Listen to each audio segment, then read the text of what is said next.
Hey, Epic Boomers. I hope you all are doing well. This is Authentic Epic Boom. I'm sitting here and I'm crying. I'm going to tell you why. I had planned on doing, calling my segments catch up instead of interesting findings and taking you guys places, but I'm not going to do that today. I want to talk to you guys about something that's on my mind, and it's on my mind super heavy. I get on YouTube. A lot of you that watch me, I watch you too. I'm a big fan of your channels. Even if you don't have a channel, I subscribe back. I appreciate the love and I appreciate our connections. But, one thing in this world that bothers me, bothers my soul, bothers my spirit is all the deaths of African American men. All the discrimination that we go through as women and men as African Americans. And I just got through watching a YouTube video, Willie D, Ghetto Boys. I really love his channel or whatever. And I went to another video of this lady, her and her older friends talking about information they had from Jason Smith. He was a 14-year-old kid who was beat up, raped, and his organs were taken from him. And I did a video about 64,000 black African American women who have disappeared, in general, killed, raped, or whatever happened to them. And these things should not happen. It makes you raise an eyebrow. I'm crying because it's hurtful. It's hurtful to hear. It's hurtful to see this child. He's a kid who didn't get a chance to live life, And this happened in 2011. And as him and his father, Jason's father, and his other son was trying to leave out of town, they were chased and almost killed. He was able to swerve and get away from them, from what he said. And just seeing the opening of Jason Smith's funeral, and they showed his body in the casket, you could tell some skin off his nose was coming off, his face was really bruised. But just to know that kid went through all of that, it really bothers my soul. And for anybody to go through that, I just feel like when you mess with a kid, especially a teenager, it bothers me. And one thing I haven't said in general is that I have a brother, and a lot of us have brothers, we have nephews, we have cousins or whatever. Every time I have a brother who is 2 years younger than me. His name is Doyle. And I've always been very overprotective of him. I'm really proud of him. He's a good dude. I'm still overprotective of him like I'm his mom. I can't help that. I've always had a special love in my heart for my brother. And when I hear about stuff like that, or just in general what happens in the world from Sandra Bland on down, it bothers my soul. Because they treat African Americans, they treat us like we're not worth anything, and when we are, and it's always this discrimination. And when people I'm a fan of Lil Wayne, but I wish he would shut the fuck up. I'm a fan of Chili, but I wish he would shut the fuck up. If you don't know what you're saying or what you're talking about, keep quiet. It's not about all lives matters. Black Lives Matter is a statement for a lot of reasons. And people try to take that and twist that and be sarcastic. They act like our lives it's not worth living. They act like our lives are just full of something where they can just waste us and get rid of us. And people don't get the discrimination that's always there. So the reason for my tears is it's disheartening. It hurts my soul. I have one brother in this world, the only brother I have. And when I think about the fact that he gets in a car and he does what he has to do and he goes to work or whatever, it bothers me, because he's another black man out there that this could possibly happen to. When I talk to other guys I know, my cousins, my brother, whoever, whether they're walking down the street and I see them, they don't know in my head, I'm saying, I wish I see you again, and how much that just bothers me. It's a topic that will always be at the forefront of my mind. It's evident that prejudice still lives. Shit, I go through it. Just the other day, I was in the elevator and I said hi to this lady. I said, "How you doing, ma'am?" And this has happened to me before. And I pressed the number, and I was standing there. She moved all the way back to the left side of the elevator and quenched her purse, and she looked like she was mortified, like I was gonna do something to her. And I've had that happen to me. I've had that happen to me plenty of times, but stuff like that, it makes me angry because I would not touch anybody. But see, that's her ignorance and her stupidity. But in this country, there are so many people getting away with killing African American people. And it makes me angry. It makes me sad. And it makes me just scared, fearful anything could happen. I just pray that my brother don't go to jail.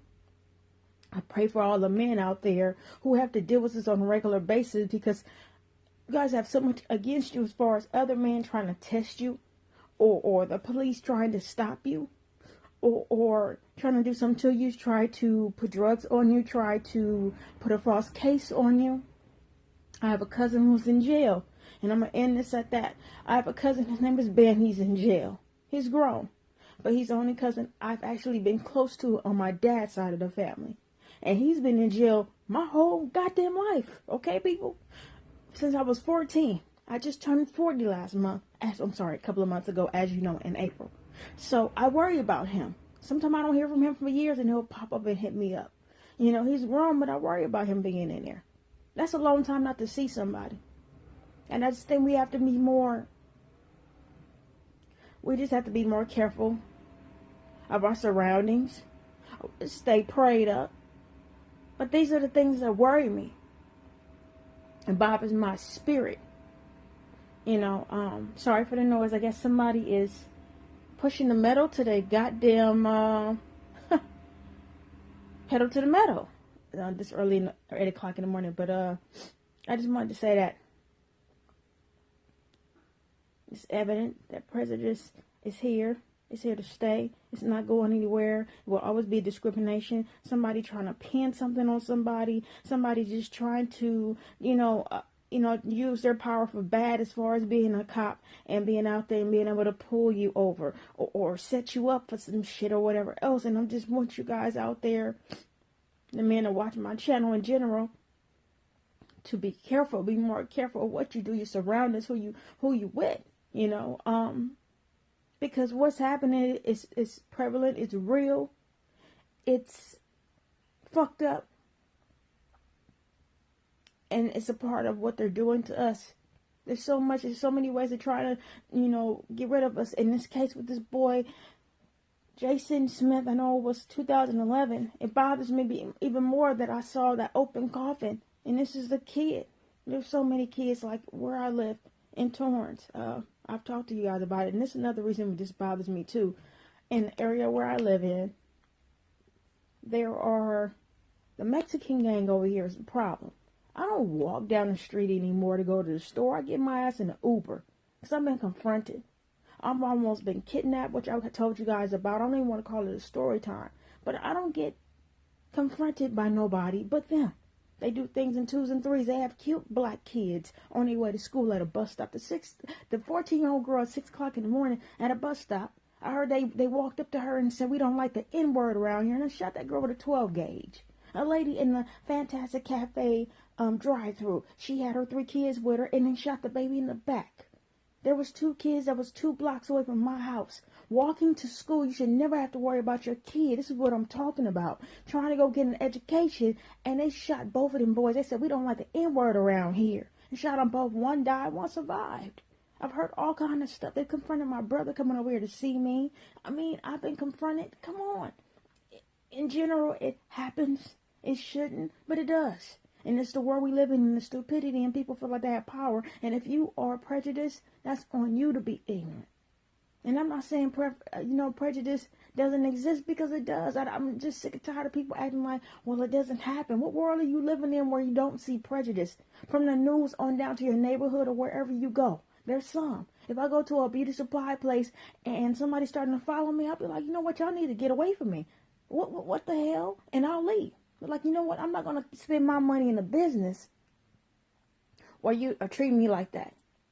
I see stuff all the time. We see stuff, whether it's YouTube or whatever. It's all over. We just got to be more careful, people, of what we do. We know what they trying to do, but we have to be more careful. And it just bothers me because I'm like, there's so many of us missing. Look what happened to this kid. And for the father to say, Jason's father to say, there was an FBI agent that, that was trying to kill him. They claimed that killed his son. That, I don't know if his son saw something. I'm going to get more to the case. If his son saw something or whatever the case may be. But the whole point is, black men are getting killed in America at rapid rates. I remember seeing a Facebook Live. And this guy, I think he worked for the clerk office in his city. His girlfriend was driving. Their kid was in the back seat.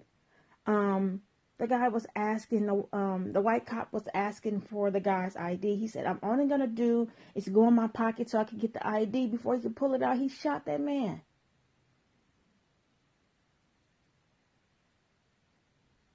And it just hurt my spirit. Because they're getting away with whatever they want to do. They're not even going to jail for the crimes they're committing. Killing us up.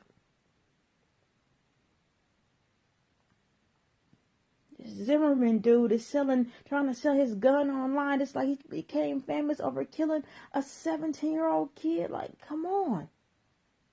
How can people say prejudice don't exist when it's all over?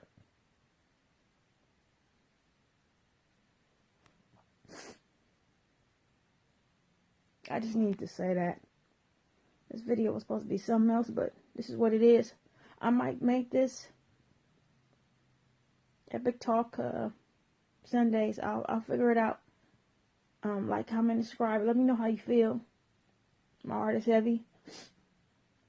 And this is something that always bothers me, and I've been wanting to talk to you guys about anyway.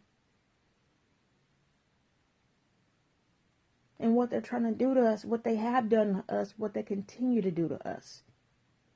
It's like they want to wipe us off the face of the earth. That's what it is.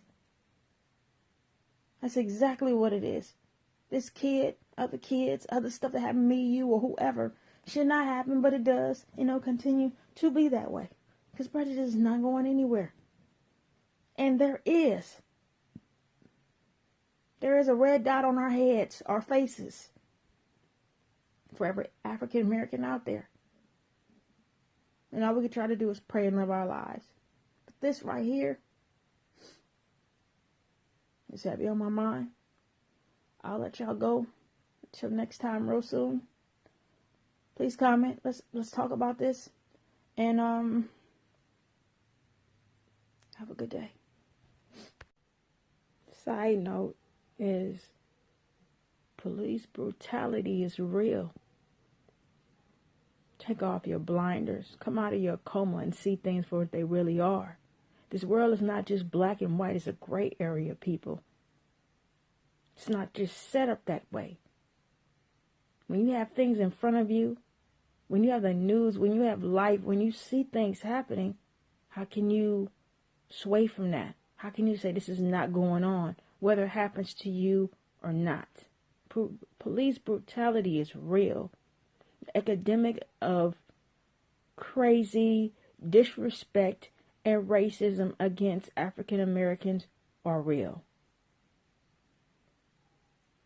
You will see pictures of Sandra Bland. You'll see pictures of Trayvon Martin, Mike Brown, etc. through this video. And discrimination is at an all-time high. It's an epidemic of officers that feel empowered, destructive, evil, heartless to kill us. And I might not say it every day that you see me, but I do think about it. And it doesn't sit with me right, of course. It shouldn't sit with anybody. It shouldn't ever be okay. The people that are supposed to protect and serve are here to kill us. Not all cops are bad. The majority are. I've seen some cops do some really great things.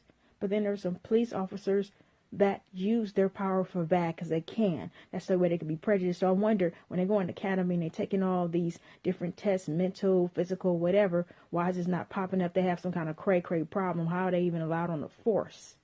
So many crooked cops out there that are being bought by or working for the mob and working for, undercover, working for other people and taking side jobs. So much of that. So much of a lot of things. So, some of these shows like the Wire and other stuff like that, we should pay attention to, where these cops are working for these big promoters, these big this and that. Some of these shows are just not shows. They're about real life. But these people's lives shouldn't be gone. You shouldn't have to worry about, being picked up and arrested for the wrong reasons and then not even coming out of a jail cell. How can this not bother anybody? So, here are the pictures. This is how I feel, and I just needed to say it because my tears are real like everybody else's, man. And it's just not right. Have a good day.